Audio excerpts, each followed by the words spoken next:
Hello, everybody, on a 7 p.m. Eastern Time live podcast here on the Quest of Oak Island. How is everybody doing tonight? I hope you can hear me. I hope you can see me and crackling in my ears from way upon the top of Canada. We have Judy on the line. Hello, Judy. Hello, John, and hi, everybody. Good to be back, and glad you're here with us, and I hope more join us. Yep. Can everybody hear Judy on the test? I need a A-OK. I can see you and hear you both. Thank you very much. And Starlene, can you give us an okay that you can hear and see us?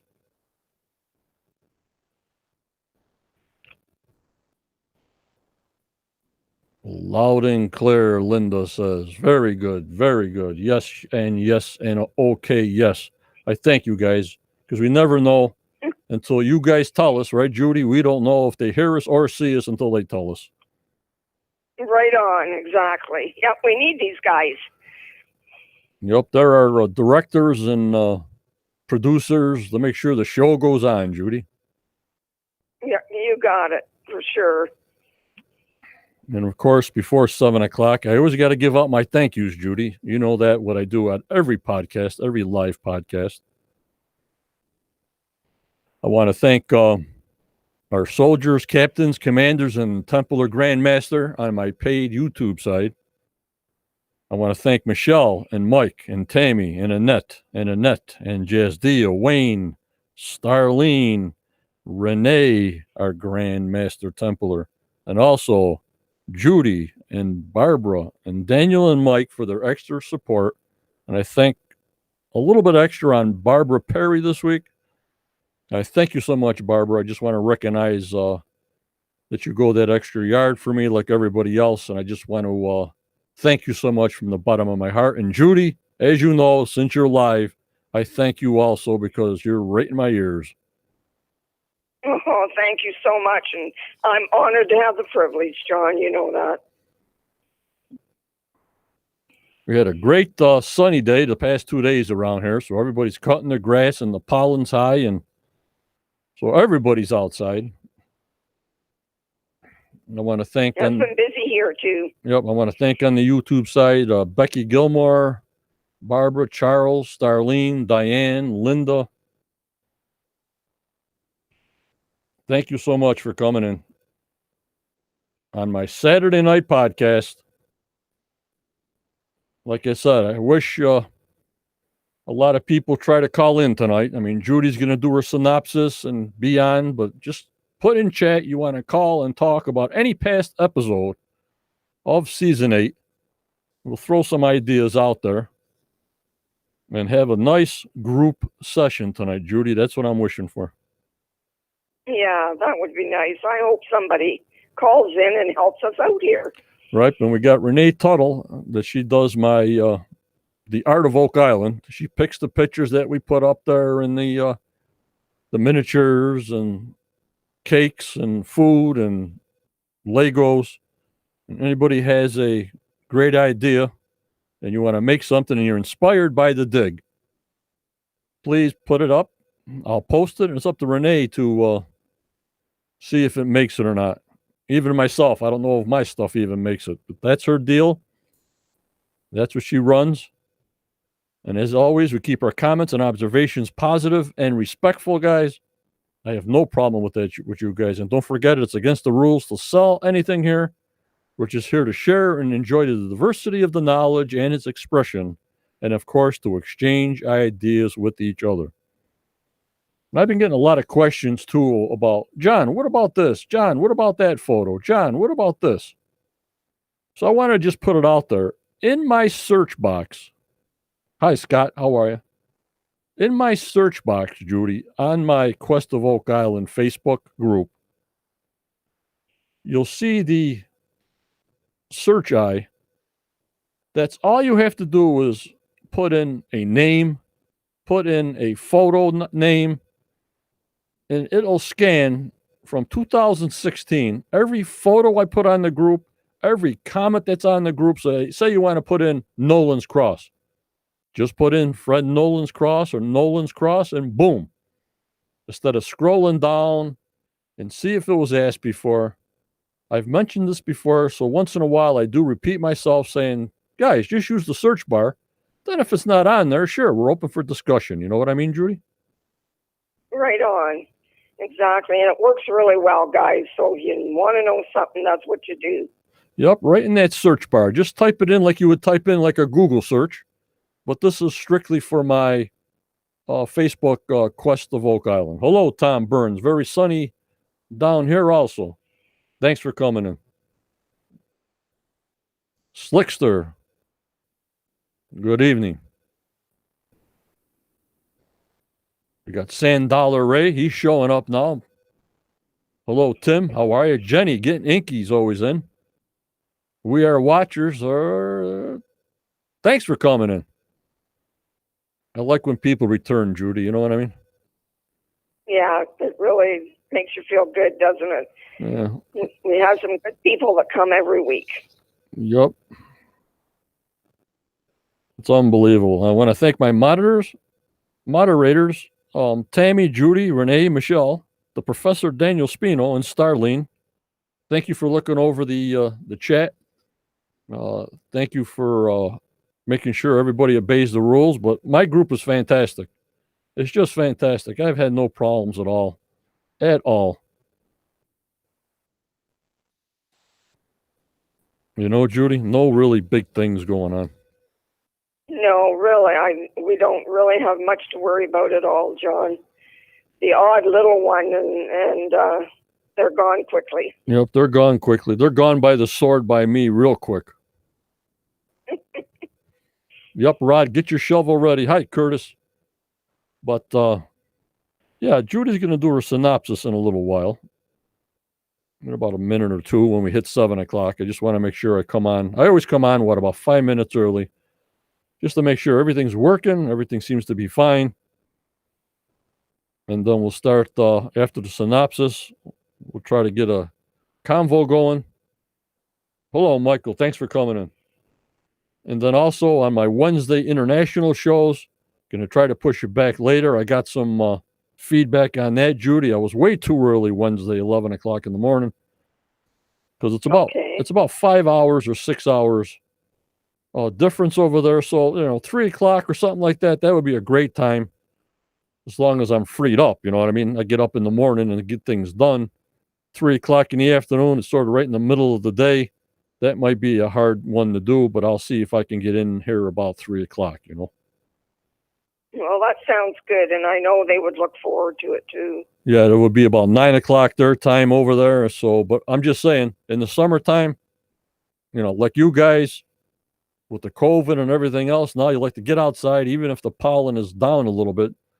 Go put your cushions on your chairs, sit outside, take a deep breath of fresh air, and just enjoy the sunshine and move forward. You know what I mean, Judy? Right on. And it feels good to get out, doesn't it? Oh, my God. Hello, Josh. Thanks for coming in. Hello, Professor Daniel Spino in the house. But, yeah. So like I said, tonight's going to be a 2020 Season 8 review. I wrote down a couple of things, but mostly we go over them on the backlog every episode. But maybe we can come up with things that's a little different than we usually talk about. Yep, Barbara, and read a good book about Oak Island. Yep. I hear you. Sounds good. Yep. All righty. So everybody's well. Everybody had a good week so far. Again, I'll be on this Tuesday.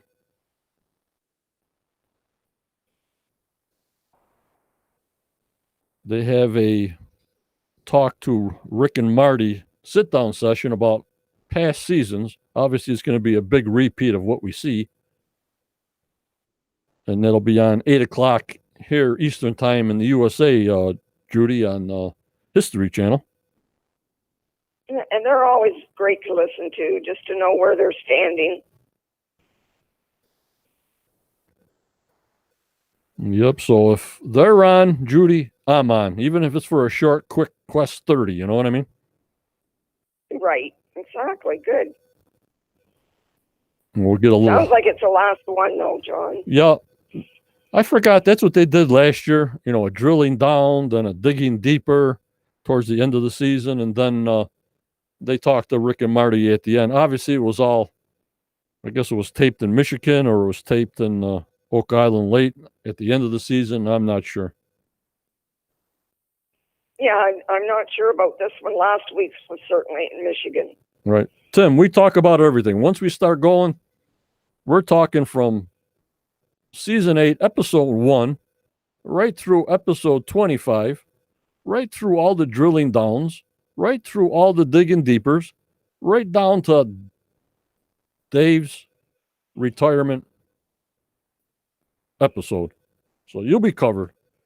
Just remind me, and you guys help me out because my brain is fried. I can't remember much anymore, but we'll keep it going.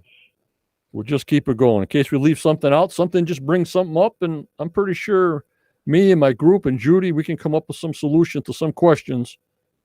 I don't know if it happened in episode 1, but we'll do the best we can. You know what I mean? Yeah, we got it. We'll do our best, John. I don't know how good my memory is either, but I'll try.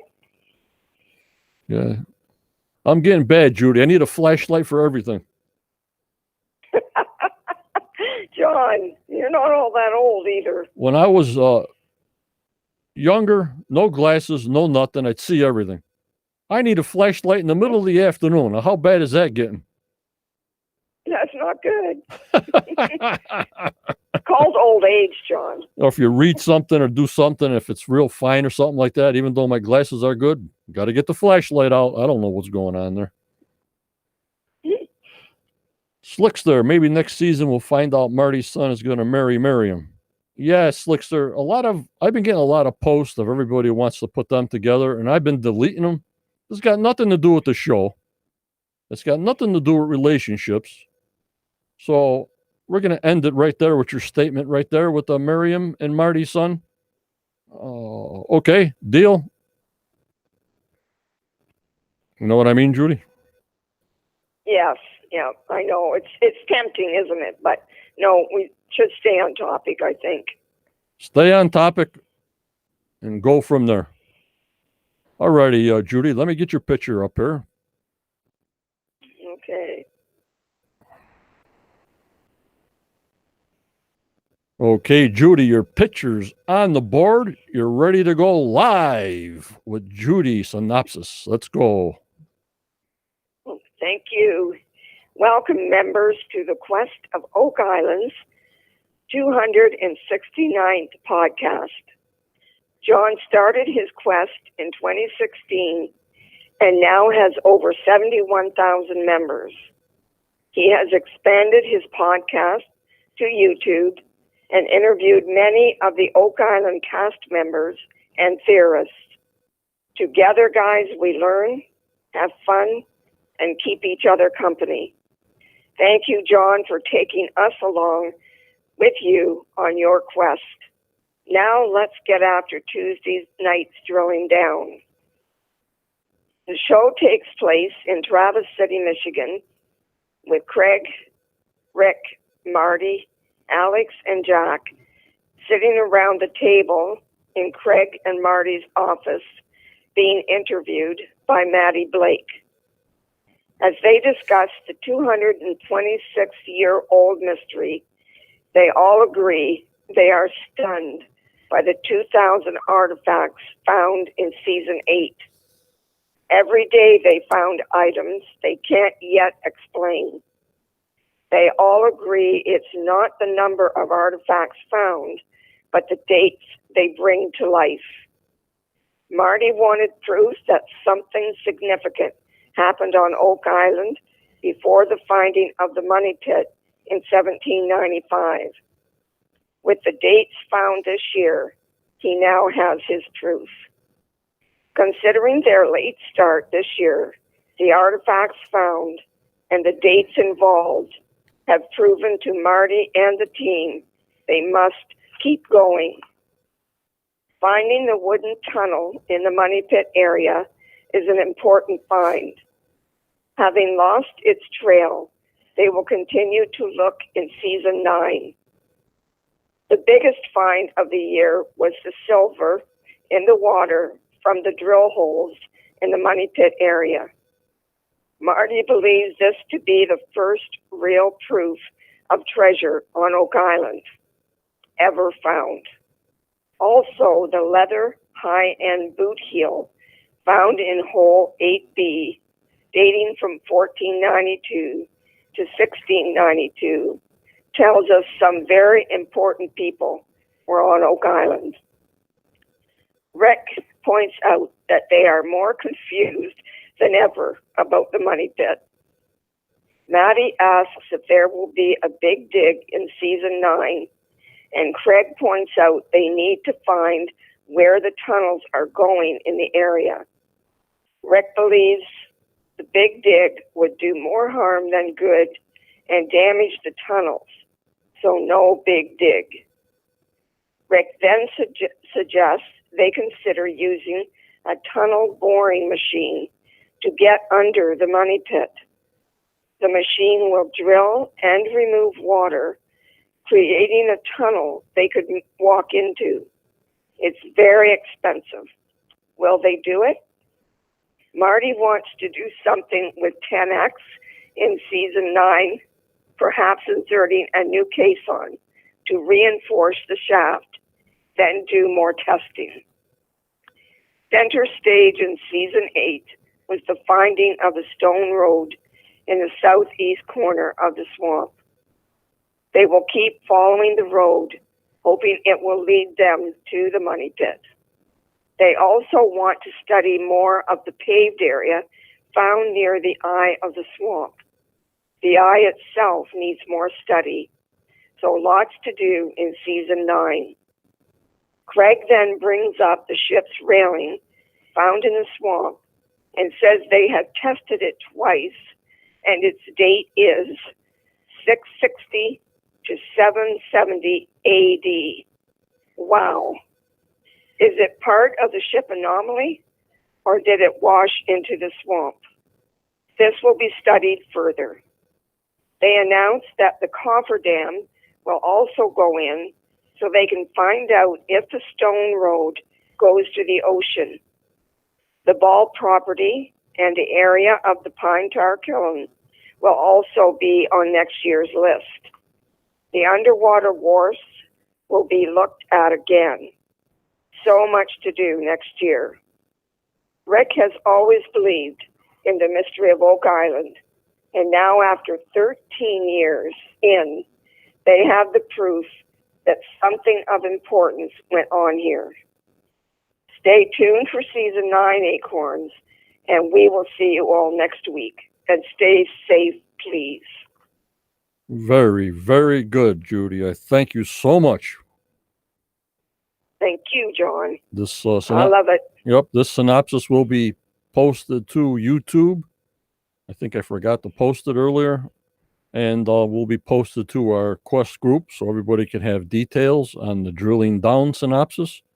And also, like I said, we'll be here this coming Tuesday, 7 p.m.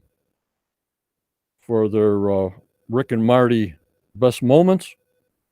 And right now, Judy, I don't know if there's going to be a season 9. We're all hoping and everybody's saying season 9, but I had no official word on season 9 yet. Right. I know that right now in Nova Scotia, the numbers are down for COVID. I don't think the borders are open yet, but they are doing better, thank goodness.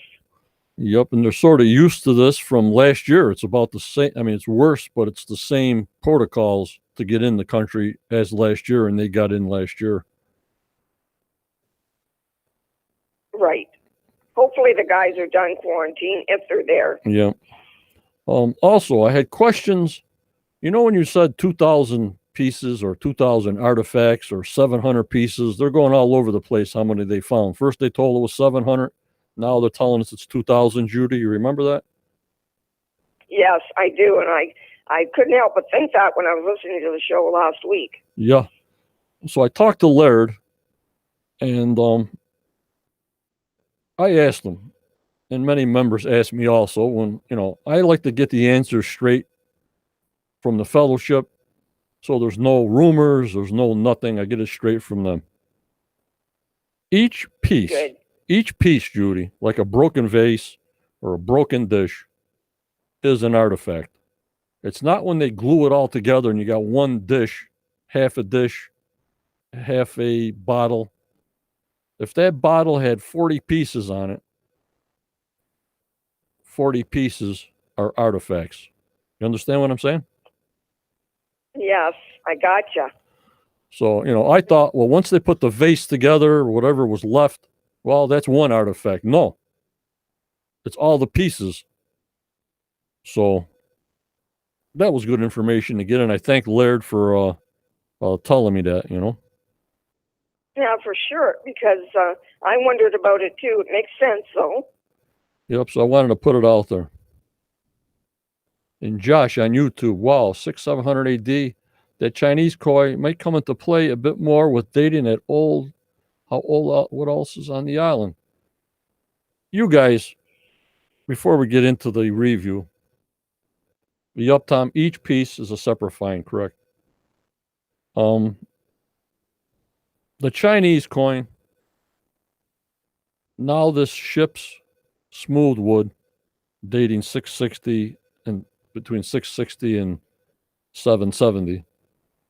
It just doesn't fit in. It even doesn't, does it, John? even that heel boot. Okay, the heel boot that they found was 1492 to 1692. That's 200-year separation. Yep, Cindy, I got your answer for you. But you know what I mean? That heel that they found on the wash table, 1492 to 1692. Well, that's a 200-year difference. Do we keep that? Do we throw that out? If something doesn't fit in this whole puzzle, sometimes it just doesn't belong to the puzzle. You know what I mean, guys? Right on, John. There's the dates really are far apart at sometimes. And like they found that Portuguese cork oak stump in the swamp. They never explained how they got there. The guy was taking samples, but we never heard a thing about it. I mean, that swamp was acting like a vacuum cleaner, but there was no road in front of it. So, how does a stump from Portugal, cork oak, get into the swamp? You know what I mean, Judy? Right on. That's a big question. I hope they go back to it. Well, as far as I'm trying to look for real old dates, 1492. But when it comes up to 660 AD in the Chinese coin, I just think, I don't know.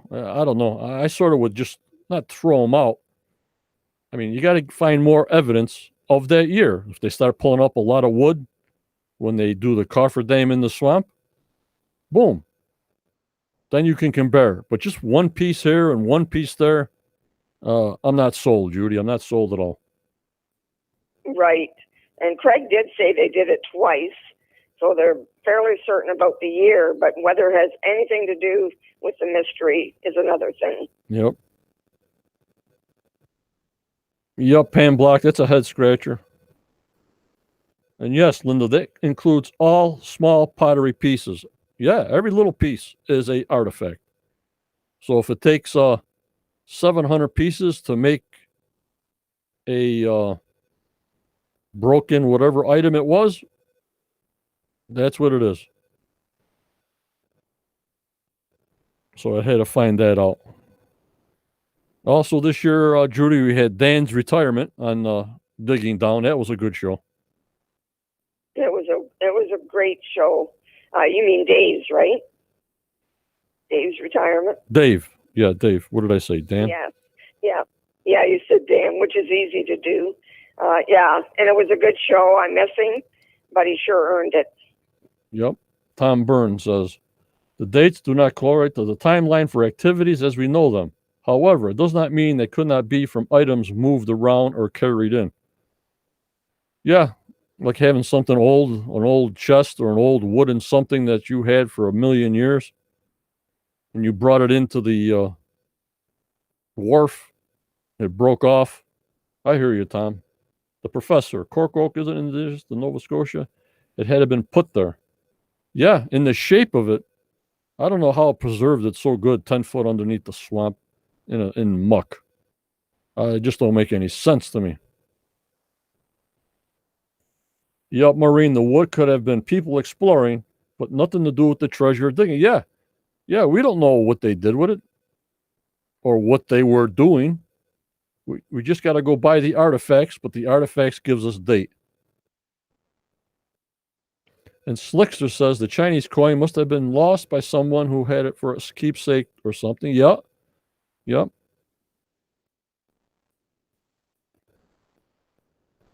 Yup, Charles, the storm at the swamp from 600 AD till now, there's like a big vacuum cleaner.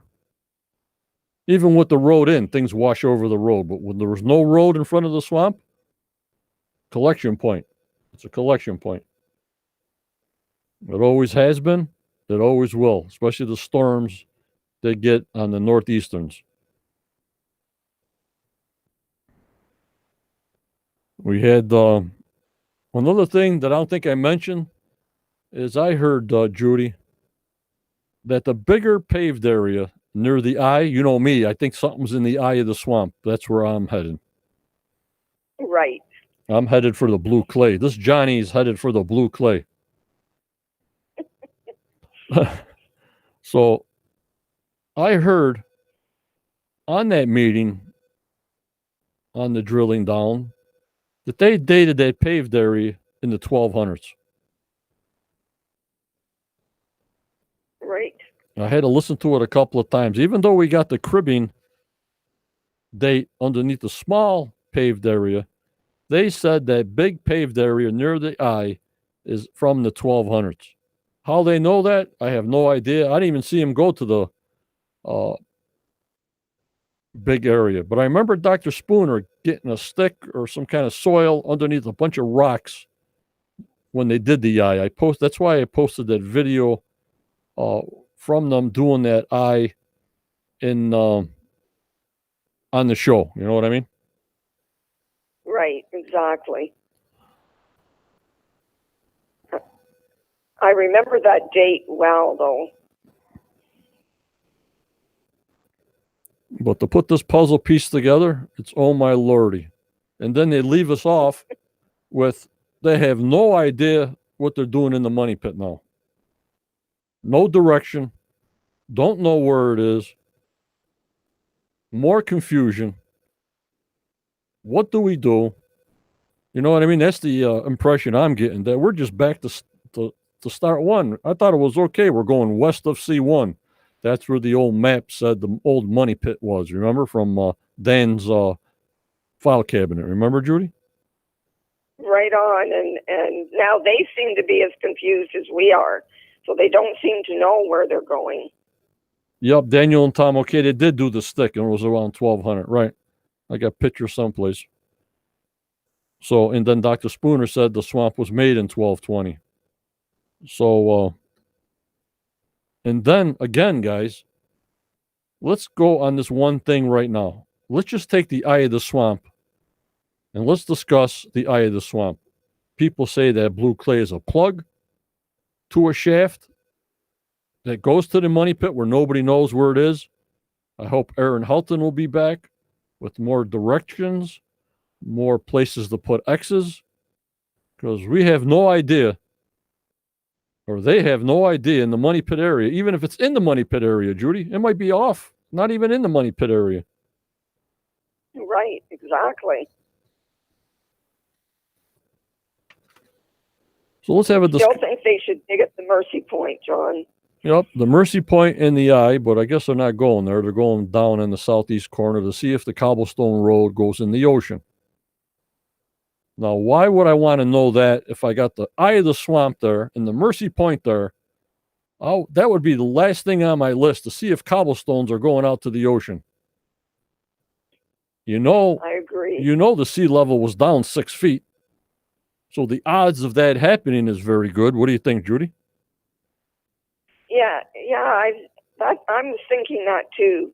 Yeah, why don't they dig up there? I really would like to see what's in both the eye and the Mercy Point. Yeah, because when Aaron and Dr. Spooner first got there, if you guys remember, they said they mined blue clay. It's a blue clay mine right off the bat. So nope, they mined blue clay here. You remember that? Yes, very clearly. Yup, Tom, get the permits, dam it off, pump it out, get the dreaded archaeologists to dig it up. Let's go. Let's go. Let's do it. And Daniel says, some believe a tunnel from the eye and Mercy points to the Christian vault. Yeah. Yeah. And what is over there? Kryptonite? They don't want to dig over there? Maybe they're hitting kryptonite or something. You know what I mean? Right. They seem to be afraid of it anyway. And Pam Block, did Nova Scotia open up yet? No.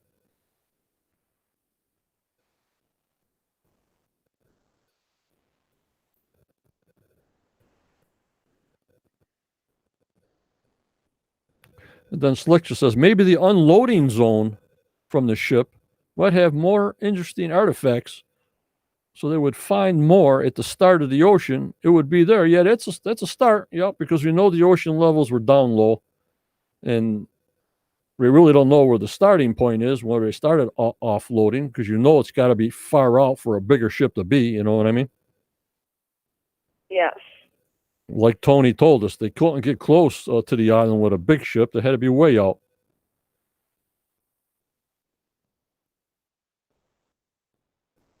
And Starlene, they built that swamp for a reason. Yep.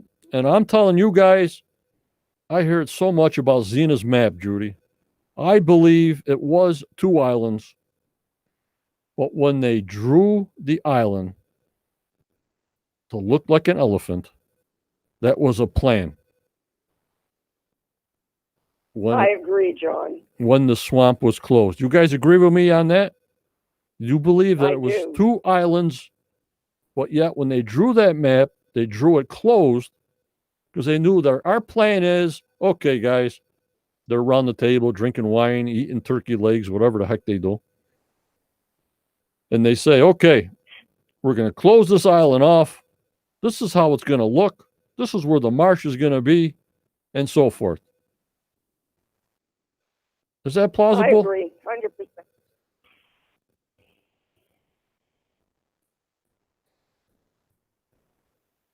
And Jenny, if they prove it went out to the ocean, it shows the scale and purpose of the swamp structures. I thought the eye of the swamp was still a site of interest per recent episode. Yep. And Michael, Barkhouse controls. He's watching the treasure. They're throwing him off. Dig over here. No, let's dig over here. Charles with his Templar hat on, right, Judy? Let's go dig over here. No, let's dig over there. Right. Yup, Daniel, there is some debate if the map is authentic or a trace off a trace or whatever the heck they were doing. But we got to go by something.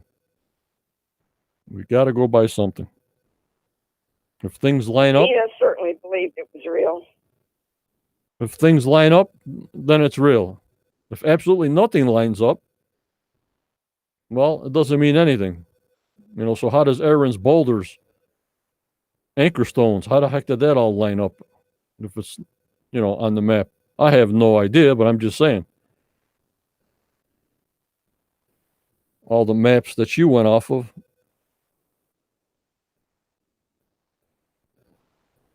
Well, we got to wait and see. We got to wait and see, Judy. Right.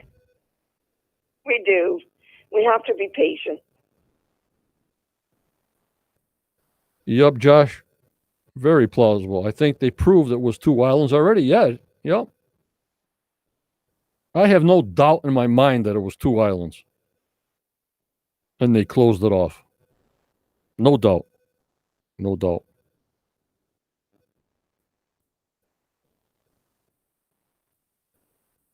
Yup, Linda, install a valve over a hatch or whatever they got to find. But who knows? Who knows? And then when they found the keg tops or the keg bottoms, Judy, And even though Carmen put some dates on them, like from 1400 to 1720. Well, 1400 to 1720, that's 320 years difference. You know what I mean, Judy? Right, exactly. So where do you go from there? I go from there, get these keg tops tested, Mr. Tester, and see if you can get any chemical testing from them to see if there's any kind of chemical residue left inside the wood. Yes. Right. You know, Judy, that would be great to find. It would be fantastic to find. Wouldn't it? It'd be interesting to know what was in them. Yeah, if they can. But I'm just saying, this date of 1400 to 1720 was from Carmen. We never got a specific date on the keg pieces. Okay, Professor?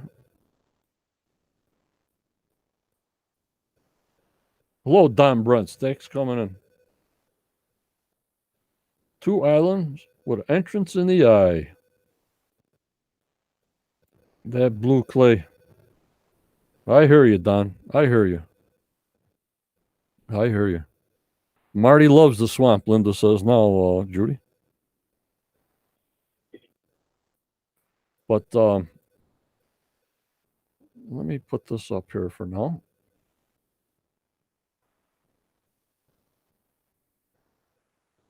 Okay.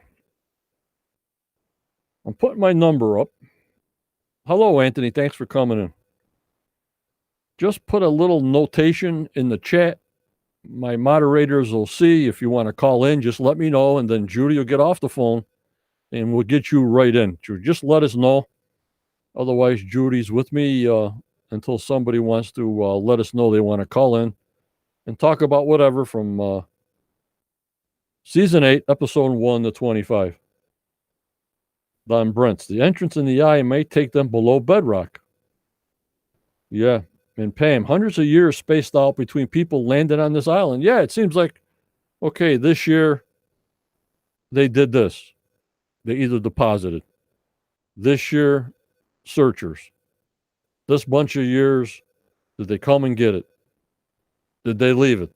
Did they add on to the treasure? You know what I mean, Judy? Right, exactly, John. There's so many questions. It's like, was that the gateway before they went to Europe? That's what I was told. You know, that's how I'm looking at it. Oak Island was, you know, way in the back of the bay where they can hide stuff. There was no banks at the time or whatever. If they had mines there or whatever they were doing, they can store whatever valuables they had there, then go to Europe and they would know where it's at. But it's like, what did they use this island for during this period of time? Then all of a sudden that period of time disappears and we're into another period of time. And then after that period of time, they disappear. We're in another period of time. And then after that, we're into the present time now, Judy. And it's tough. It is tough. Imagine what those guys are going through. Yeah, exactly. My heart aches for them because it's got to be hard. They've been at it so long.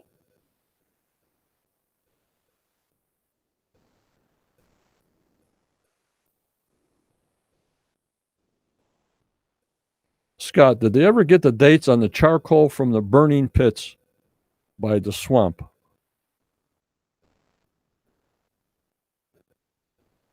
Let me see here. The only date I have is the so-called Serpent Mound, which we know is the Spoils Mound, and that was burnt charcoal, and that was dated 1320 to 1440. I really don't remember if they took charcoal or coal out of the fire pit. I can't remember. I don't remember either, John. Aaron says, how could the wood or tunnels they chased this season be there if Dunfield dug the money pit up? Dunfield dug his hole like an upside down ice cream cone. I mean, like an ice cream cone. The top was wide as farther down, it got to a point. So you had a lot of error on the sides. It wasn't a clean, big 100 by 140 deep hole. You know what I mean, Judy? Yeah, exactly. Now they got a lot to dig through. Right. Plus, near the swamp, Dunfield was nowhere close to the swamp. He was in the money pit area. Right. Scott.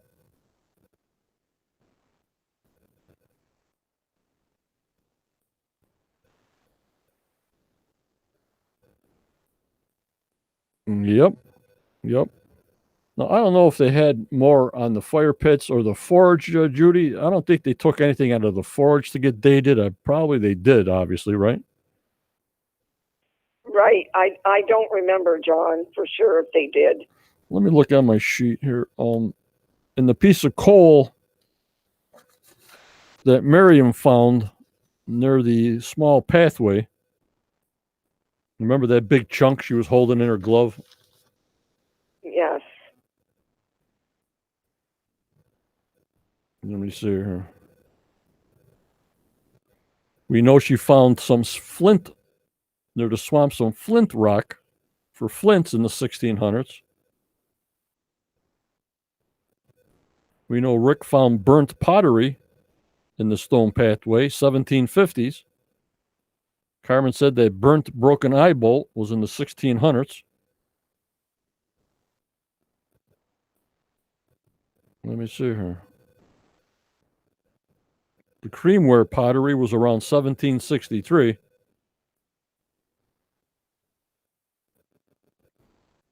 But I don't remember that big piece of coal that Miriam found.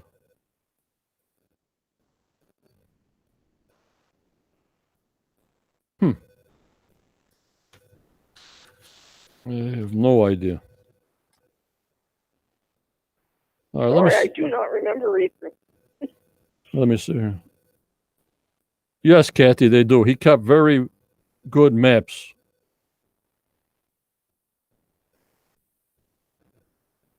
He kept very good maps. All right, Judy, I'm going to just take your picture off, and we're going to go through a couple of pictures here, so stay with me. Okay. I'm here. If I can remember where I put them. Hold on, guys.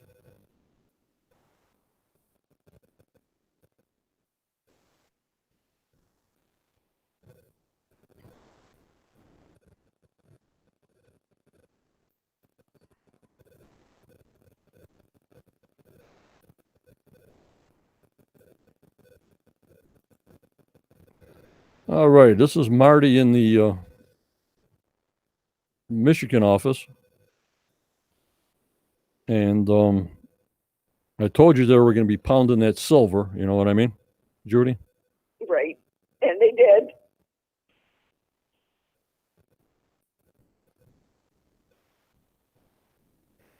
And they did. Dr. Spooner's silver. Thanks for coming in, Scott Dilly. I hope you're feeling better. And the professor says the coal equals the 1500s, he believes. Okay. And Tom Burns, I think it's easier with the drilling to find out where he did not dig. Yeah. Where it's pristine. I hear you, Tom.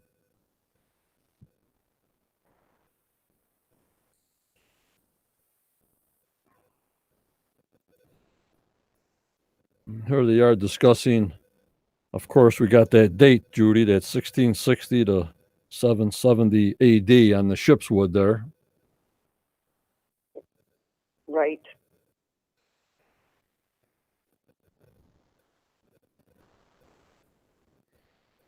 And here they are in Michigan, all the snow and showing us guys. And this is where they talked about the boring drilling for a tunnel. Yeah, Jack's got to get a little more excited. He's hyped. He's hyped. He is. He's fun. Yep. But can you imagine making a tunnel down underneath the money pit and you can walk through it? Oh, my God. I can't. It's hard to imagine. Yep, the professor says they tested it twice because they couldn't believe it. Yeah, it's unbelievable. So we get more and more and more, but no answers, Professor. We get no answers.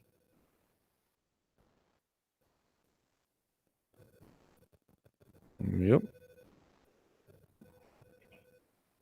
And there's part of All that. the dates this year. Go ahead, John. Go ahead. All the dates this year, I noticed, are before the finding of the money pit. So there certainly was lots of activity there before the money pit was found. Oh, yeah. I mean, 1795 seems old now, Judy. It does. It really does. You know, if they didn't find it to 1795, we're into like the 1600s, 1550s, early 1600s, early 1700s. Nowhere close to 1795. Right. Tom Burns, can you imagine this thing grinding through all the artifacts? I know now it's a sort of an archaeological dig. So how can they put this big thing down there and just grind everything up like mashed potatoes, Judy? Yeah, I know. It does worry me. I think Rick will think that out good before they do it. I mean, it's a historical site, and I think they're getting a little bit like, okay, we want to try to find this now. You know, drilling all these 8-inch holes is wearing on them. You know what I mean, Judy? Yeah, I think so too. And it's got to be discouraging, John. They've been at it so long. Yep. And why do you think Dunfield did what he did? That's why. Right. Exactly. I give them kudos for staying with it for sure. Yep. And they got to do it on the slow base because now they got 5 archaeologists there. They got to document everything. That's a slow process. You know what I mean? Every little piece, every little thing. They're very patient, much more so than me. Yep. And then in that hole C5 at 87 foot down, the first piece of wood they found was from 1736 to 1813. And the other piece of wood was 1648 to 1694. But then, Jeez. did they use old trees? Did they use trees from dismantled ships? I always wondered on the wood part. You know what I mean, Judy? Yeah, it is. It's questionable, isn't it? For sure. Because they could have used anything to build those tunnels. Right.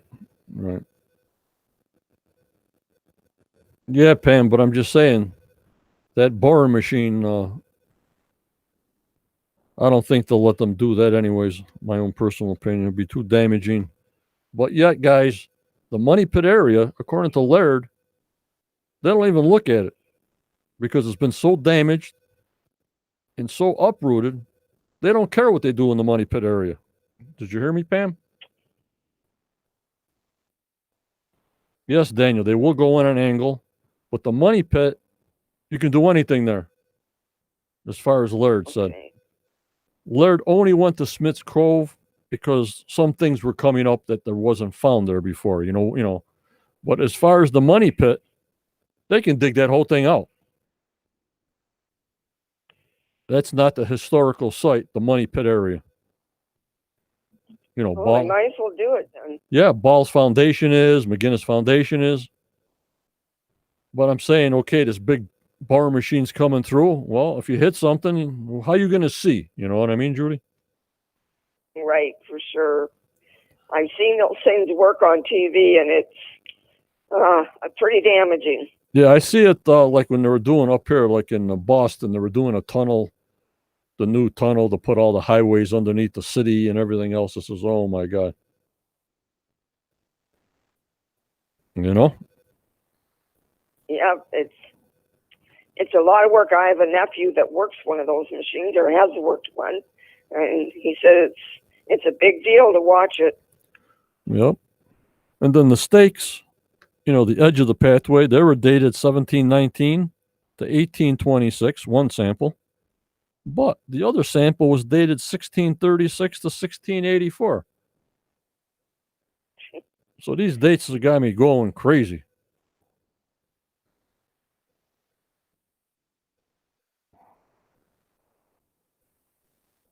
and the ox shoes and the axe heads. And then when Corey and Chris Morford put an X on a spot, and I guess Dr. Spooner was saying they were digging on the East Hill or the West Hill. I can't remember. When they were digging there and they saw boulders there and rocks there, Dr. Spooner said this could be 300 years old. You guys remember that episode? Yes, I do. And the professor, is there somebody buried down there in a tomb? At 180 feet? Oh, my lordy, lordy. The upland of New York was always doing them, like for subways, subway trains, yep. They use them big things for the subway trains, for the tunnels, yep. In Seattle's tunnels, Starlene says, yep. So who knows what they're going to do? It'll be very interesting. You know, right now I just want them to confirm there'll be a season 9. And they got so many areas. I mean, if we got the whole season just about the swamp, and of course, all the searchers and all the researchers, Judy, got a shot this year to say their theories was great to hear. What do you think, Judy? Yeah, for sure. And I would like to see them follow some of those theories to the end, which they have not done. Right, but I think this year was great. We met a lot of great researchers that came on my channel, and maybe they wouldn't have had the chance if they were going gun-hole in the money pit and doing McGinnis Foundation and everything else. I mean, they pick and choose what they want to hear, but I don't think a lot of these researchers would have had a shot on the show, you know what I mean? Right, for sure. And And there is a lot of theories out there. So which one do you follow? Yep, and then Linda says, well, they planted them oak trees for some reason, and Tom Burns says, that's always been a question mark for me. You would have to have the foresight to bring seedlings to ensure they took root. Planting seeds would be a high risk if you needed to ensure they grew. Tom, I planted acorns out of an oak tree when I was like 5 years old. I should show you the picture of the trees that are in my parents' backyard. Yep. From acorns. Can you imagine that? Maybe I'll post it on my group. I don't know. What do you think? Should I post that on my group? That'd be good. That'd be good. From acorns, Tom. The thing must be, I don't know, 60 feet high or more, big. But they had to have the foresight to plant these oak trees. For what reason? I have no idea. And Linda, can't wait to see what's going on in the Balls Foundation. Yep. We haven't heard much from the Ball Foundation this year. A lot of digs. What did they find? That little pocket knife. They found that button, that big thing, that button with the anchors on it, Judy. Right. Yeah. Again, that looks military. Yeah. Yeah. But it was just a great find. I mean, at least we found something there other than something else that's not related, you know? Exactly. And it tells us there was military people there for sure. And Slick just says, it worried me already when they came up with pieces of parchment. Yeah. So what's ever there, it's like crazy.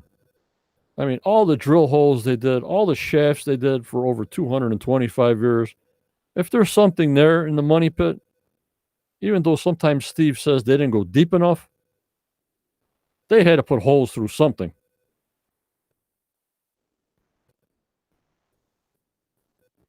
And Josh says, yeah, some part had to be breached. You know what I mean, Judy?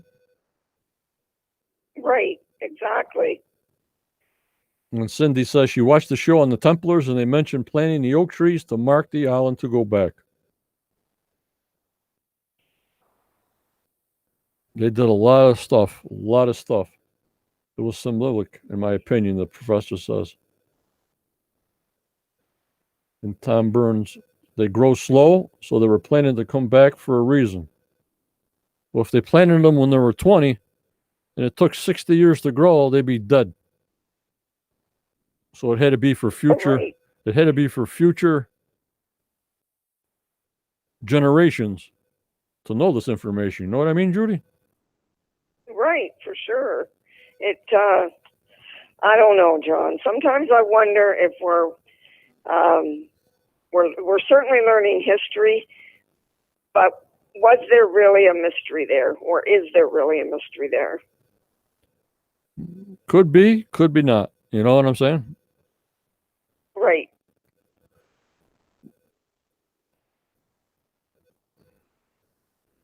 Yes, Linda Ball cleared all his lots to plant cabbage. Laird couldn't believe how much land he cleared by hand to grow his cabbage. There were some old pictures. Amazing man he was. Oh my God! And there's the piece of that shoe leather, the end of a boot. But then they got parchment, they got leather, book binding, because somebody have that in their pocket while they were digging, say a searcher, and dropped out of their pocket that there was making notes. You know what I mean, Judy? Yeah, that could be too, John. I hadn't thought of that. I mean, a lot of searchers there. And of course, they want to point to the depositor, but I have no idea. People do carry things in their jackets and pockets and boots, especially up there with that climate. Right on. And the professor, one of the biggest mysteries of all time, in my opinion, why would anyone go through all this trouble to hide something? Daniel, the only thing I can think of is I've been doing this for 8 years, and I keep on saying, why the heck do you bury something so deep when you can't find any other access tunnels to get in there? No venting, no nothing. It's because they wanted it buried for life. This wasn't something retrievable. But then they said, well, religious artifacts, you do that and you go back to get it, to start a new religion, to start a new church. You're not going to bury something 180 feet and be impossible to retrieve it. You know what I mean, guys? Exactly. Now, Rick did say one time that if they didn't want it found, why didn't they put it in the ocean? And that makes sense, too.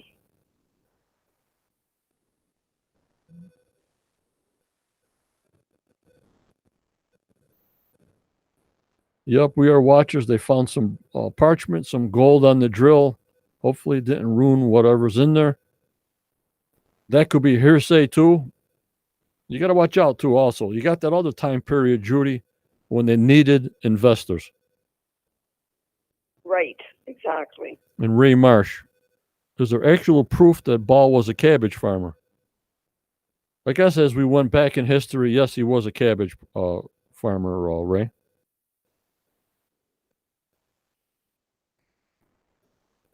And Don, something they thought was dangerous or could be used for evil. Yeah.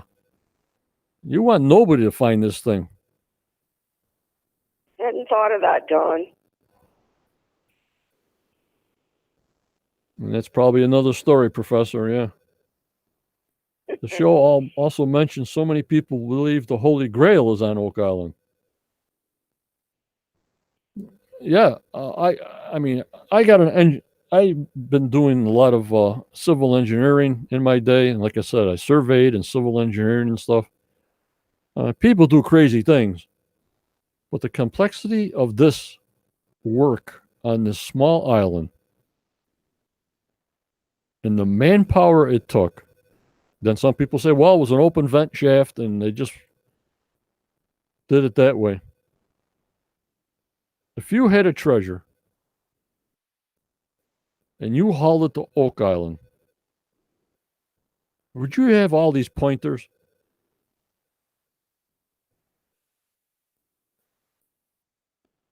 I don't think you would you?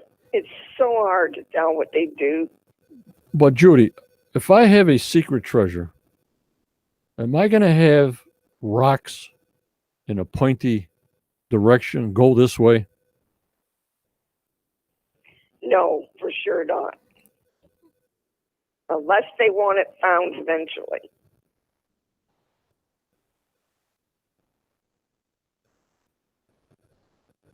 And Tom, perhaps they could have hid it something that far down. They also thought someone would also retrieve it when the time was right.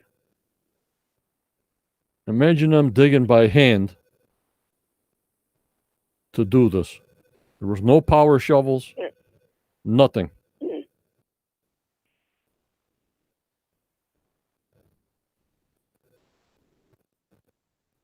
When you look at some of the tunnels that the Templars built in France, they're amazing. How did they do that? Yup, and some of them put castles on little islands, all made of stone. You know what I mean, Judy? Yeah, exactly. And Dan, it's amazing what the Templars did. Yep, and Dan says the whole money pit was a ruse. It was a diversion. Go here, do this, go there, when the vault was buried someplace else, which makes sense also. Yes, it does. Well, I mean, what do you believe? You know what I mean? What do you believe? I guess we have to hope the mystery is solved so that we will all stay sane. Maybe then we'll find something out. That would be great. We got the T-square, and that was dated 1633 to 1668. But then we got a lot of old tools. You go to garage sales, you pick somebody else's tool that had an old tool, you put it in your house. It doesn't mean it originated at that time at your house. You know what I mean, Judy? Right. I know on the farm we had some tools that my husband's family brought from Scotland in the 1800s. Right.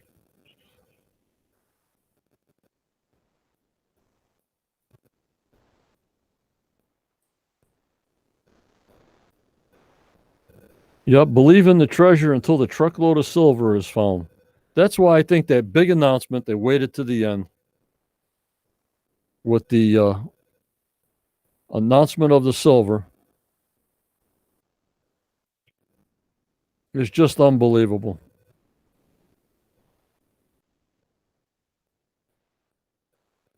You know what I mean? If Dr. Spooner and the other professor can pinpoint which direction that water's going underneath there to find the source of their spike of silver, and then that would be the X. You know what I mean, Judy?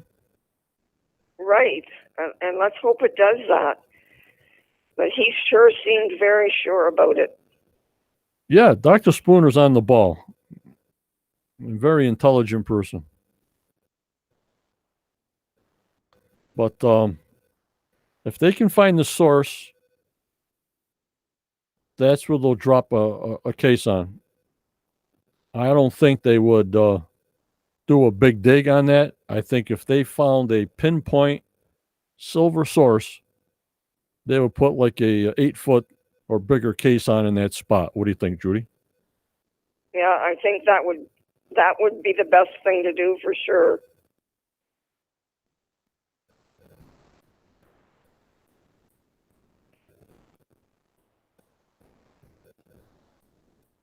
And then we got 10X that they want to reline 10X.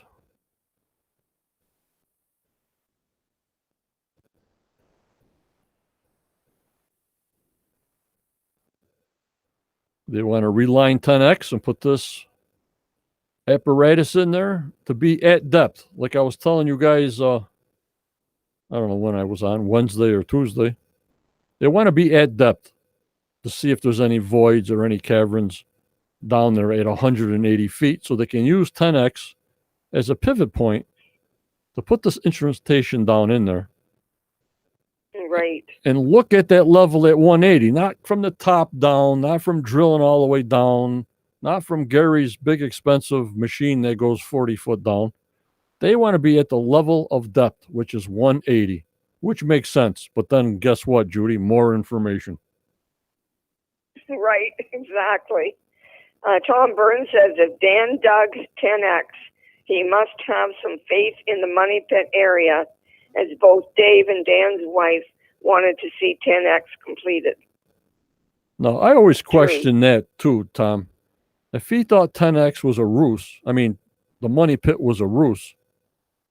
I mean, when he was dousing, that's how he found 10X. There was a cavern down there. I thought he did 10X to go towards the swamp because Fred Nolan owned that part of the swamp and he was going to go digging from 10X down and towards the swamp. I don't think he was going to go from 10X to the money pit. I'll get you some information on that. You think so, Daniel? Once they pinpoint the silver concentration, you think they'll do a big dig on that spot? Maybe. Maybe.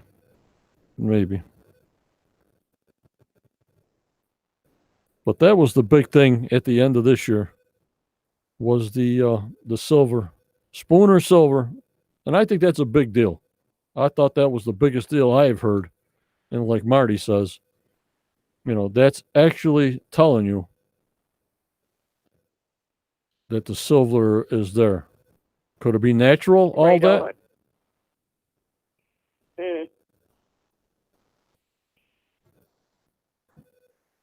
I don't know if it could be all natural. You know what I mean? Yeah, and I don't know. That's a lot of silver.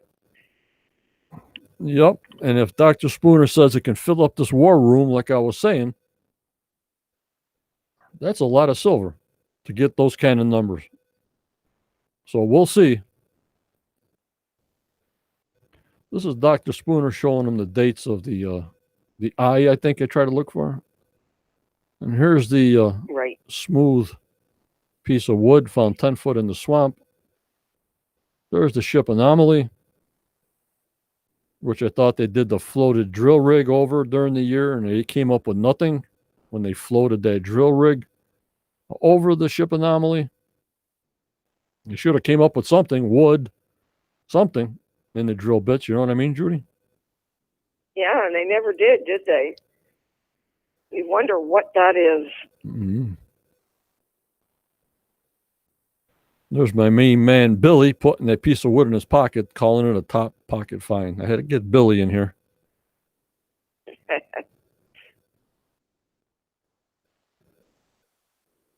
Yup, Cindy, 10X seems a very dangerous place. That's why they're going to reline the inside with concrete so they can go down in there. They said it doesn't even pass inspection for anybody even to go in there. And here's where they want to put up that cofferdam in the swamp. I wish they would put the cofferdam around Mercy Point, put the cofferdam around the eye of the swamp, and let's go. Yes. They got to watch out. They say they don't want to cut the boat in half. Do they know there's a boat there or a ship? I have no idea. No idea.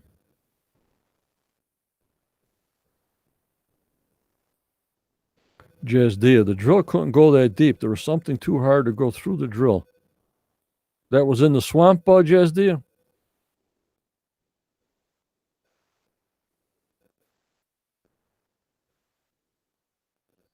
And there's the two guys that left us with secrets in their hearts.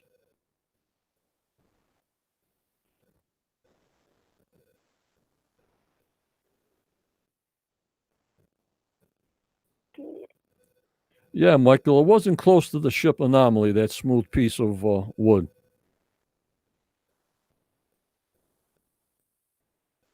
And Aaron, did anyone see actual tunnel other than the one Billy dug up on the season 7?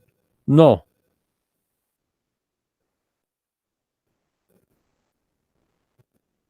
There's Sam Ball's foundation. And this is what they found at Sam Ball's foundation. There's that anchor button.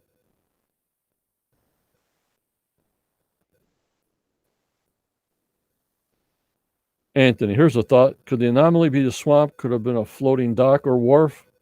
I'm not sure, but even the big cobblestone road up there didn't show up with the Anomaly. You know what I mean? And even the small cobblestone road didn't show up with all the blasting they did. So I guess the You would have thought it would have. Go ahead, Judy. Yeah, you would have thought it would have shown up, and I questioned that a couple of times. It didn't show the big paved area on top. It didn't show the small paved area on the bottom, but showed a ship-shaped anomaly. Why? You know what I mean? Why? Maybe it just goes deeper, Judy. It just doesn't do shallow depths. Like I think that was like 20 inches down in the muck. Okay, that could be. Yep, Tom Burns. If they put their heads together instead of butting them, this thing might have been solved by now. Yeah, I agree, Tom. I agree.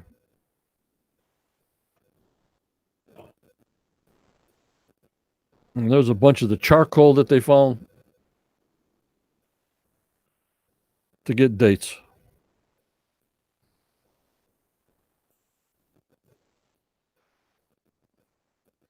And here's all the holes that were drilling from C1 to OC1. That's how far they're away from them canisters. Caissons. You see all the caissons on the bottom, Judy? Right. Yes. Wow. They're all over the place.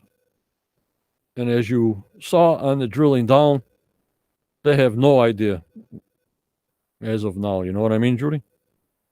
No, they're completely confused, as are we. I've been confused for 8 years. I think we all have.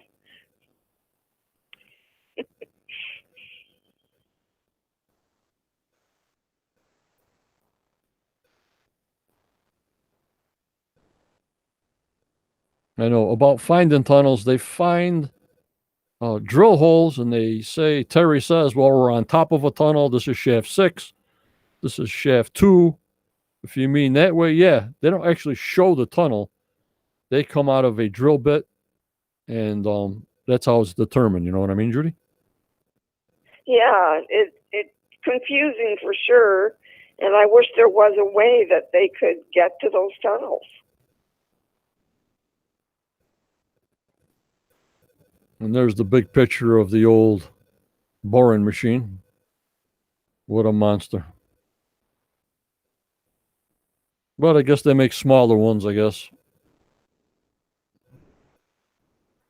This looks like a subway, you know what I mean? Subway tunnel. It does. And there's 10X. We're going back to 10X, boys and girls. We're going right back to where we started from. But I don't want that. I want answers. I want answers from the things we already did.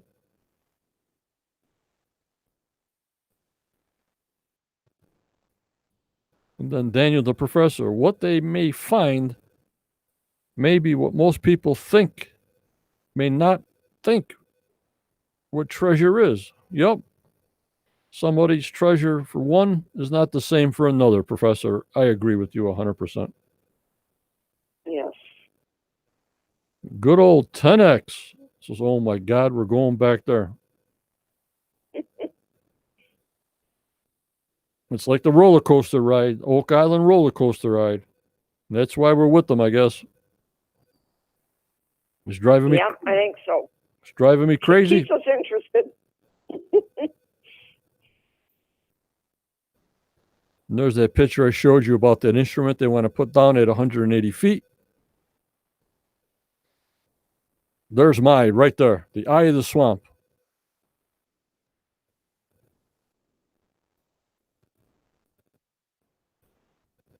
The eye of the swamp. Come on, guys. Here's the eye of the swamp where Dr. Spooner took a stick out. This is when they were in the eye of the swamp. You remember them huge boulders that were taken out. And this is where they got the date of the 1200s. And Linda, dig that up, yeah.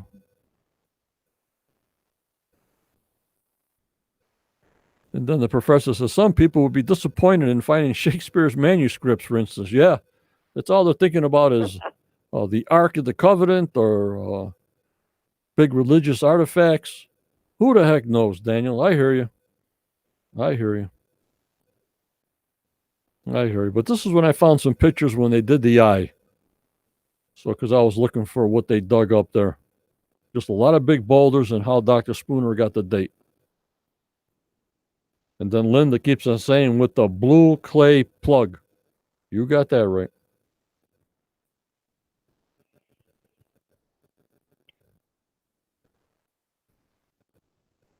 And here's more of the eye where they dug it out.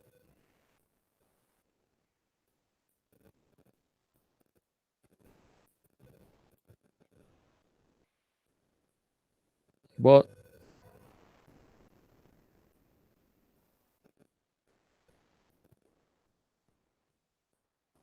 maybe, Cindy, maybe.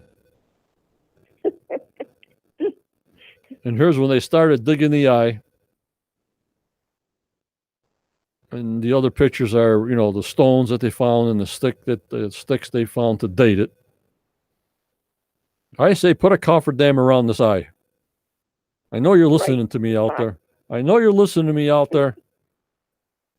Please, guys.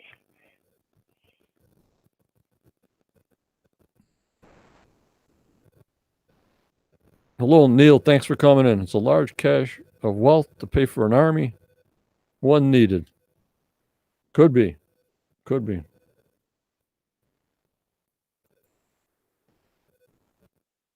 And then this big paved area is just tremendous up there. And obviously on the right-hand side, we got the 600-foot pathway. You know what I mean, Judy? Yeah, exactly. And they haven't gone back to that paved area, but it sounds like they're going to this year.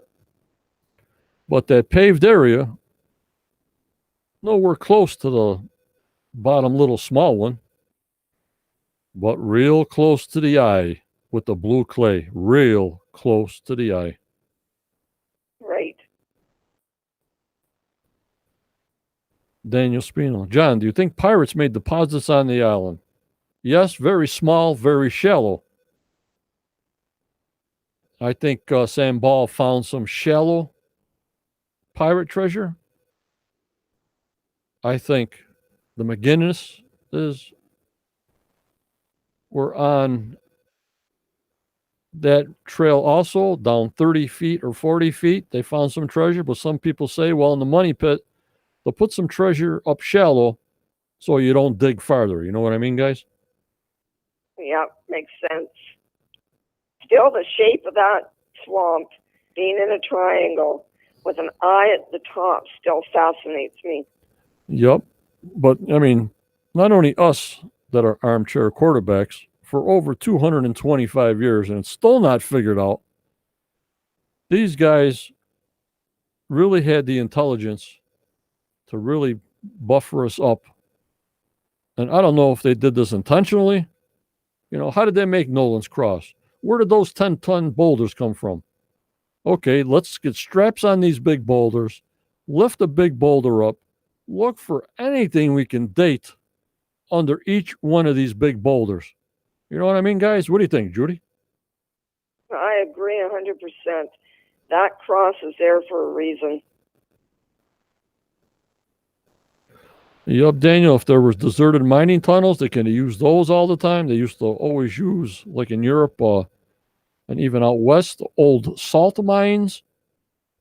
Just secure it with big doors and everything. I have no idea. Yes, Josh, I talked to Joan McGinnis. You can see her interview with me on my YouTube channel. Don't forget, guys, on my YouTube channel, I got a paid channel. It's 75 cents a week. If you want to join and help out, support me, support the channel, I appreciate it. Take a look. It's not for everybody. I appreciate it. Silver Streak, your opinion. How accurate are the carbon dating numbers? There seems to be a very wide span on the dates. Yeah, Silver, it seems like they try to focus on the lower numbers of the carbon dating. But I always go by carbon dating. And like I said to the professor, I go like at the 50% mark.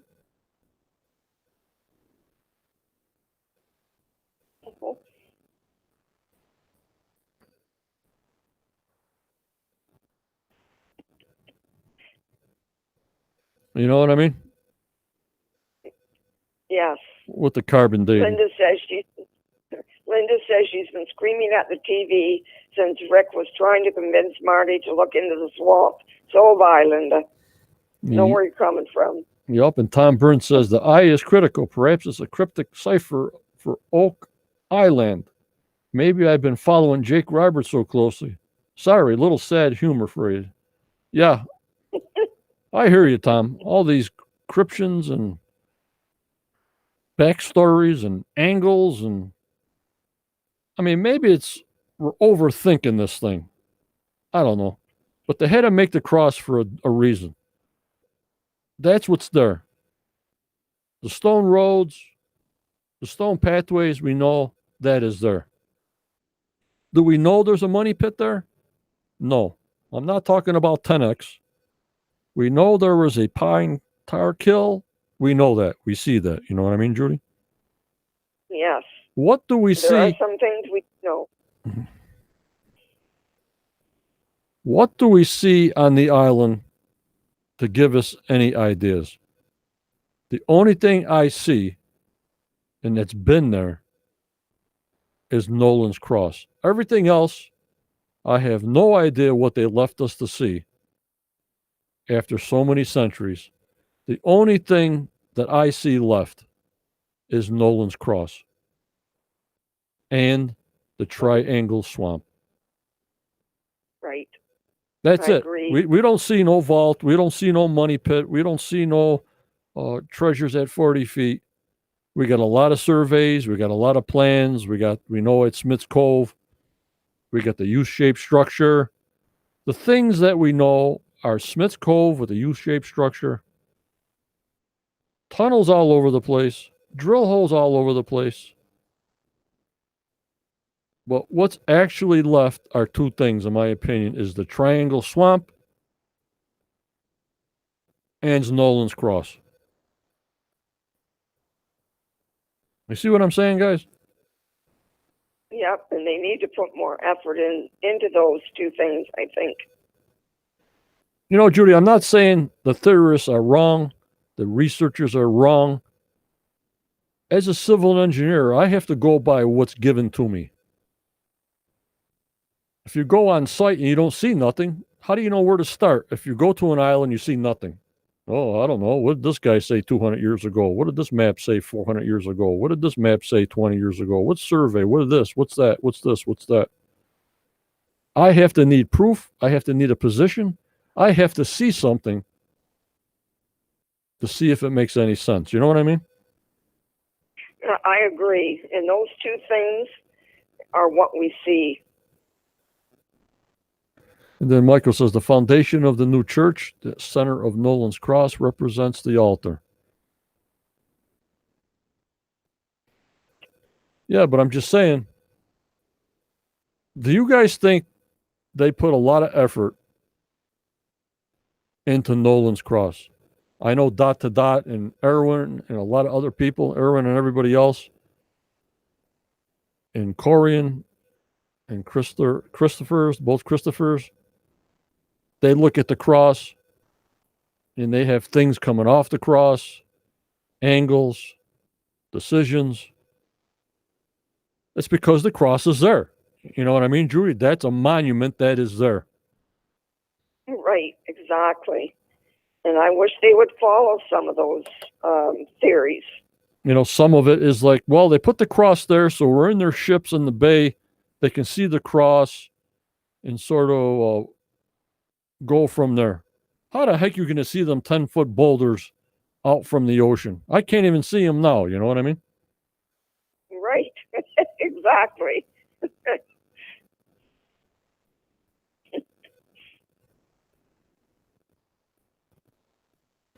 Yup, and the marking on the face stone, that's fading. And I always said, well, if you got that knife mark on the face stone, Judy,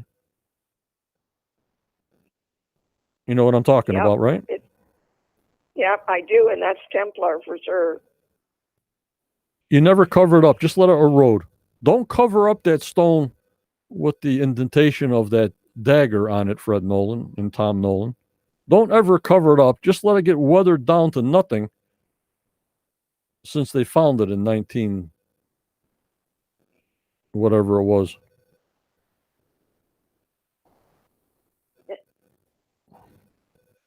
You know what I mean? You want to sort of protect that stuff, because I remember when they were looking at the face stone and Charles Barkhouse says, well, this looked a lot better 25 years ago. This is what this used to be. It was more indented. So why don't you cover it up? If you don't have a tour or anything, put a box over it, put something over it to save it. Nope. That never made no sense to me at all. No, me either.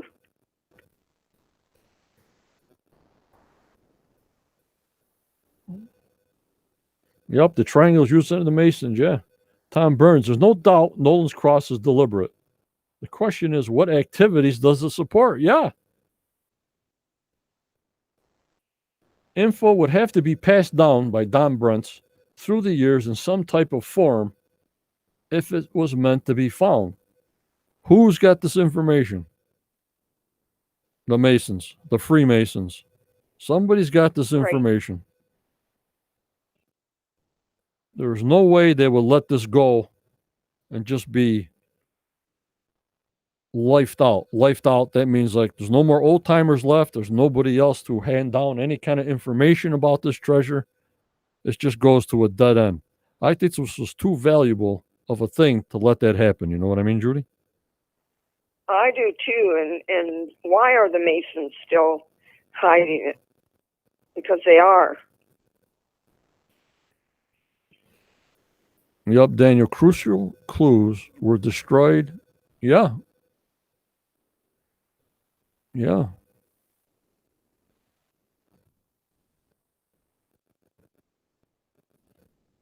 Well, whoever Facebook user. Okay, good night. Have a good night.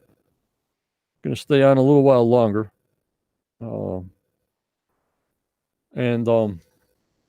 It's just unbelievable. So I thought we had a good year. Like I said, we got a lot of friends out of this year. All my friends I met, all the researchers, Judy, that came on the show. It was just a fantastic year. I think it was too, John. And the people are the real treasure.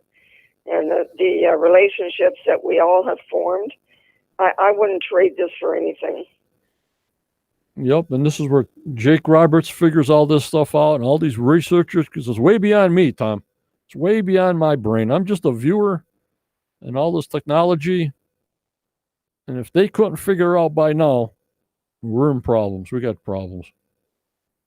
The 90-foot stone, was it real? Was it just for investment? To draw more investors in? You know what I'm saying, Judy? Yes, I do. Linda says we are sounding just like Marty back in the beginning. And Don says that maybe the roots of the Freemasons hit him. Unbelievable. Unreal. Well, guys, I thought we had a good season. Like I said, I'll be on Tuesday, pre-show for the last Tuesday. And if we get something from the World War II lost gold, we'll do a little bit on that. But mostly everybody wants to talk about Oak Island, nothing else. So we'll just talk about Oak Island. I don't mind. And we'll be on next Saturday at 7 p.m. Eastern Time. The fellowship, if they call me, they want to do a little guest appearance. I never know. When I know, I'll let you guys know. If they want to come on and chat with us.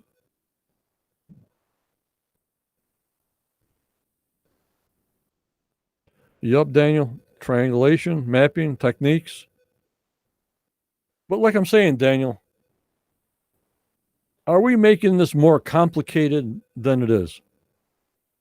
In which I'm saying, maybe it's a very simple. It's just not meant to be found. You know what I'm saying? I know, John. I've questioned that many times too. Are we making it too difficult? I don't have the answer to that. You know what I mean, Judy? If it's not found by now, with this technology in 2021, and we're now more confused than ever which way we're going, I think the thing is just not ready to be found. And that could very well be. The Masons are hiding that for a reason. Yep. Somebody's got it locked up in their lodge, someplace safe, that knows exactly where the hatch is, in the bay, underneath the island when it wasn't underwater. They went into the bay, dug a tunnel in the side of the island, or if there was mining at the island, and used it as a bank. Yeah, Linda, this puzzle would be put together, but who knows what the answer will be. I hope we're alive to find this stuff out. You know what I mean? I hope so, for sure. This can be just a continuous loop. So look where we are now after 8 years. Of course, we're making friends. Of course, we're changing history. Of course, like Rick says, girls want to be like Vanessa. Girls want to be like Erin. People want to be archaeologists. People want to do metal detecting. That's great. The UpNet has been a wild ride, and I love what each expert has brought to the table and fellowship. It's just amazing. Yeah. But don't show us a gold doorknob. You know what I mean? Poor doorknob, John. You really don't like that thing, do you? Or a lipstick tube. But then, Judy, they say we got to show it all. Because when they tell me how they film it, and I appreciate all the guys in the production end, when they go out, they don't know what they're going to find. They film and do the show as what they find right then and there, which they don't know, we don't know, until they edit it and show us. You know what I mean? Right. And maybe we need to see the things they find that don't mean anything. Like we found that, what was that shopping cart wheel, whatever it was, and all of a sudden it's a mining cart wheel. You know that shopping cart wheel, that Gary found in the swamp. Yes. Everybody's telling me it's a shopping cart wheel. It's a swamp. It's a dump. Everybody put their garbage in the swamp. You know what I mean? But this is what keeps us together. This is what keeps this story going. You know what I mean?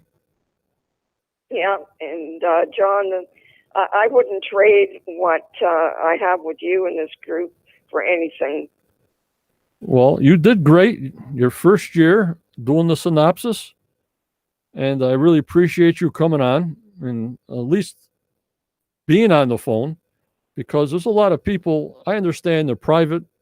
I'm a shy person. I'm private, believe it or not.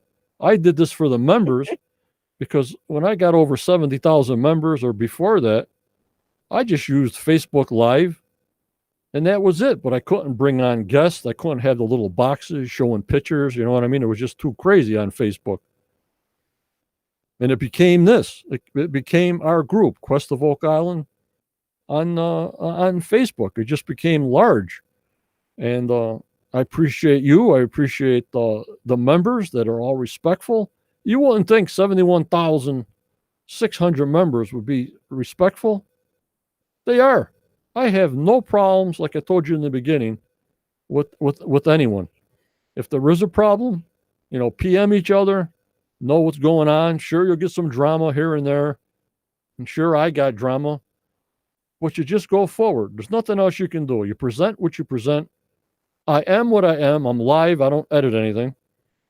And without your guys' help, this show can never be going on. You know what I mean, Judy? Yeah, and we need all members, every one of them, to take their part, and they sure do that.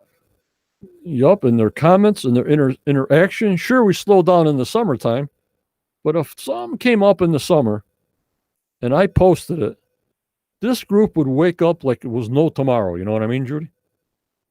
Yes, you're darn right it would. And there's Jake Roberts showing some muscle. How you doing, Jake? Hi, Jake. And, we met a lot of friends over the year. I met a lot of researchers. And these guys know what they're doing. I have no idea. You read some books and you do this and you do that. The information they show us being a guest appearance slows everything down for me, and I understand it better. You know what I mean? Right on. I gotcha for sure. And because my mind is like, I learn by doing and seeing pictures. I never learned good by somebody, oh, John, do this. I don't know what you're talking about. I have to read it 10 times, look at pictures.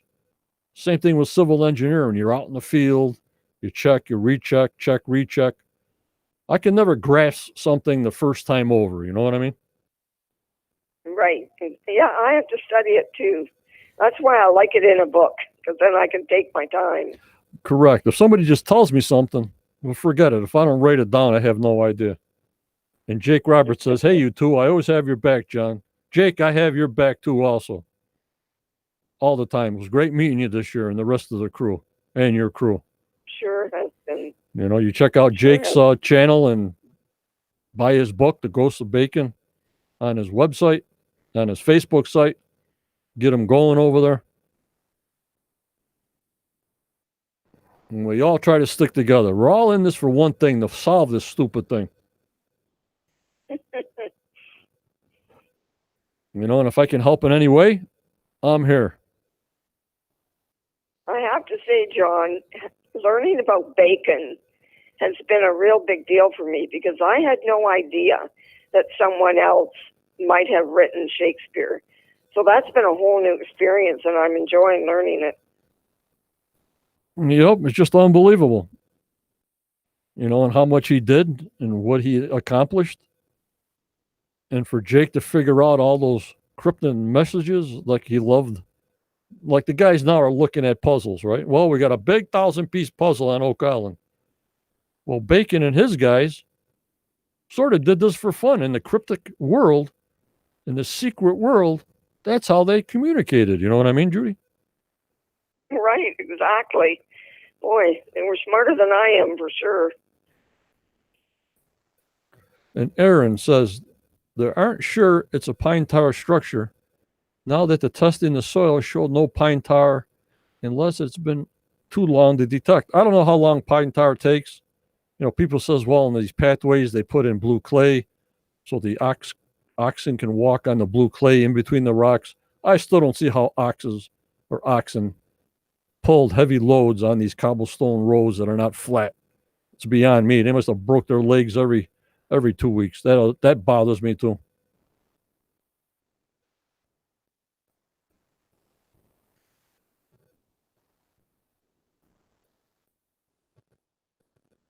Yep, Pam, love the hands-on and visuals to remember. Yeah, I'm all about pictures. Pictures worth a million words for me. And Pam Block, Bacon and Shakespeare are the two jokesters we are learning. Yeah. But is this whole experience with Oak Island this complicated?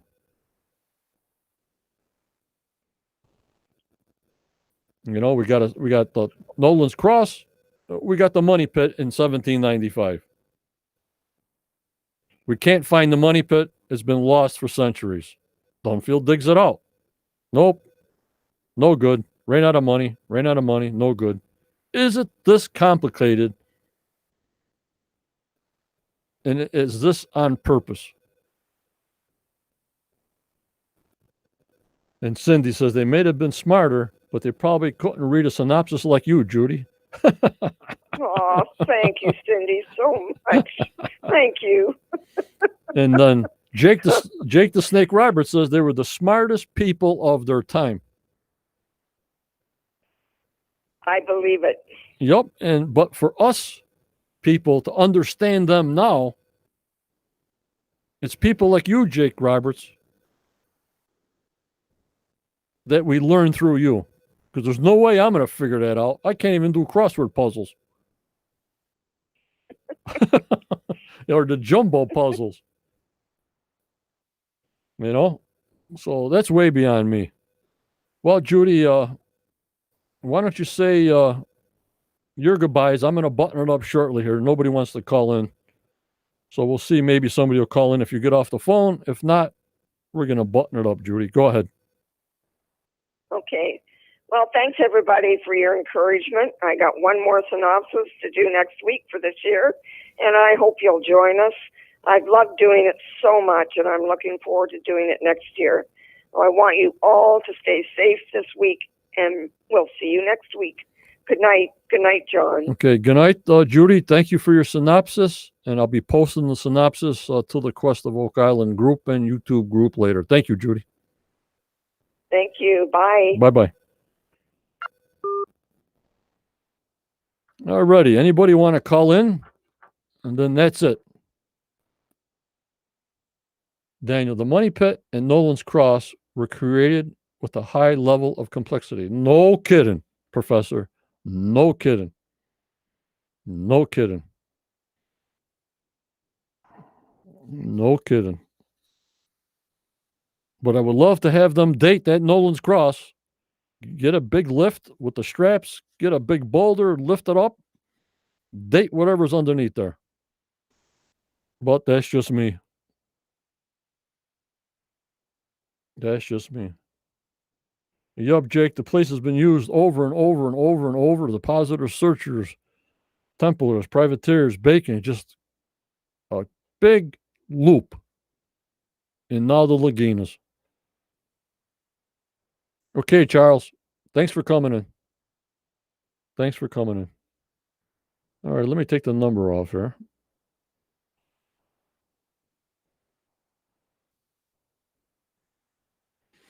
All right, guys, thanks for coming in. I'll be here Tuesday, pre-show, maybe 30 minutes or so. Maybe try an international show in the middle of the week. And then we'll be on next Saturday. I have no idea what we're going to talk about. But we'll do what we got to do. But remember, always go forward, you guys. You may get a setback in your life, but you always go forward. Believe in your dreams, no matter how old you are, guys. Just do it. Go for it. You got a dream, go for it. Life is too short. Just go for it. You stay positive. That's the big thing. You stay positive and you be mentally strong. Like I told you before, there's a lot of help out there. There's a lot of professionals out there. If you need that little bit of extra help, get that help to get that mental strongness, toughness. You guys stay safe. You guys be positive to the max. My members, I want you positive to the max. And good night. We'll see you Tuesday pre-show.